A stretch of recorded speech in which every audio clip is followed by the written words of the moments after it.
tobacco is almost universally demonized, but the demand for it is still high. And this phenomenon was not born yesterday. Since the appearance of tobacco in Europe at the beginning of the 16th century, tobacco has had both admirers and detractors. Some species of Nicotiana grew in Australia. But modern tobacco comes from the New World, where it most likely began to be cultivated several thousand years ago. Of the two native species, Nicotiana rustica and Nicotiana tabacum, the second is of greatest importance for modern industry. The ancestral home of tobacco was most likely located in the eastern parts of South America, but its cultivated varieties and use spread throughout the Western Hemisphere in the pre-Columbian era. Tobacco is a member of the nightshade family, which includes, among others, tomatoes and potatoes. This is an annual plant with a height of 20 centimeters to 3 meters, depending on the variety and growing conditions. It is grown for its leaves, which are collected and dried for consumption. Tobacco leaves contain many alkaloids, among which the strongest is nicotine. It was isolated in 1828 by German chemists Wilhelm Heinrich Posselt and Karl Ludwig Reinmann. Tobacco causes both psychological and physiological dependence.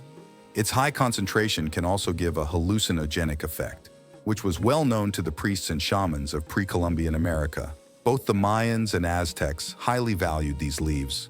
The peoples of America used this potion, as it came to be called in Europe, and later in Russia in a variety of ways. They rolled cigars, crushed them and smoked them in pipes, snorted them in powder form, brewed them as tea, or did enemas with them. In addition, tobacco had important ceremonial significance. The Indians of North America made intricate pipes. Some of them were smoked when peace was concluded, others when war was declared. Columbus met tobacco during his first expedition. That time his companions threw away the leaves, but during the second expedition, on the territory of modern Cuba, some sailors tried smoking, and tobacco, along with other products of the New World, arrived in Spain. At first, like all exotic novelties, it was used for medicinal purposes, but the smoking habit spread incredibly quickly to the Mediterranean countries and Britain, where tobacco appeared around 1564. Queen Elizabeth I tried it, but her successor, King James I, turned out to be a fierce opponent of the potion.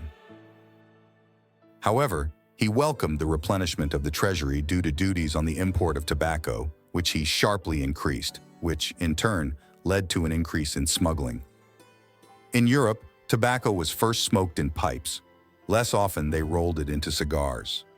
In the 18th century, snuff, powdered tobacco leaves placed into the nostril, came into fashion, and this custom gave rise to the production of ornate snuff boxes. Officially, tobacco was the prerogative of men, although some ladies also tried to sniff it, and women from the lower strata of society increasingly smoked. The innovation even influenced the architecture of homes and dining rituals. Now, after eating together, women left, leaving men with their pipes, cigars, and port wine. Special smoking rooms appeared in large houses, sometimes with billiard tables. Tobacco became the first important cash crop for English settlers in Virginia and contributed greatly to their financial well-being. Already in 1613, leaves were exported to England, and by the mid-18th century, tobacco exports had become a significant source of income for the colonies on the southeast coast. At first, little tobacco was grown, but as farm tenants sought to meet growing demand, production expanded with the labor of African slaves. Tobacco plantations also appeared on some Caribbean islands. Tobacco farming spread to the American Midwest. In the 1860s, one Ohio planter noticed a new mutation that was destined to change the face of the tobacco industry. Cigarettes are shredded tobacco wrapped in paper. American Indians smoked something similar back in the pre-Columbian era, and British soldiers during the Crimean War, 1853-1856, adopted this habit from the Turks. A new variety of tobacco called burley contains less chlorophyll, and its yellow leaves have a mild aroma. Burley has become the main type of tobacco for machine-made cigarettes because it is easier to inhale and the smoker absorbs more nicotine which becomes more addictive. The rise in popularity of cigarette smoking at the turn of the 19th and 20th centuries was largely due to two factors. The first is the increased role of advertising due to the emergence of mass circulation of newspapers and magazines since the second half of the 19th century. As major international tobacco companies sought to appeal to consumers for their brands, advertising became ubiquitous, inventive, and targeted at various consumer groups, including youth, doctors, and women. The latter group opened up new horizons for the market. Smoking became associated with the image of the new woman, much more independent and with free money. Another factor was the First World War, during which cheap and often free cigarettes became available to millions of people on both sides of the front, as well as in the rear. After the war, many remained heavy smokers. The same thing happened again during World War II. In the first half of the 20th century, smoking became widespread, fashionable, and accessible to almost everyone, even despite high taxes imposed by governments to increase income. At the same time, doctors began to pay attention to the increasing incidence of lung cancer. This disease was very rare until the beginning of the 20th century.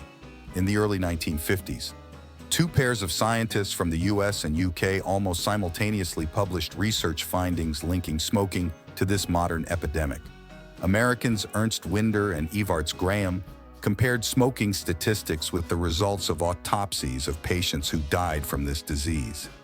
The British Austin Bradford Hill and Richard Dahl, who initially believed that the increase in diseases was associated with the transition to asphalt roads, conducted a more thorough study of the medical records of clinic patients who were diagnosed with lung cancer. After considering many possible causes by process of elimination, they concluded that cigarettes were the main culprit.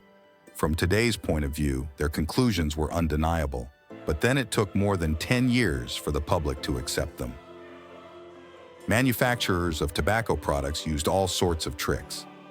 At first, they denied the harm of their products. Then they began to offer gentle options. Then the appeal to the right to choose turned out to be very profitable. And even in those countries where tobacco advertising has been banned, the percentage of smokers in society is declining at a slow pace. In developing countries, it is still very high.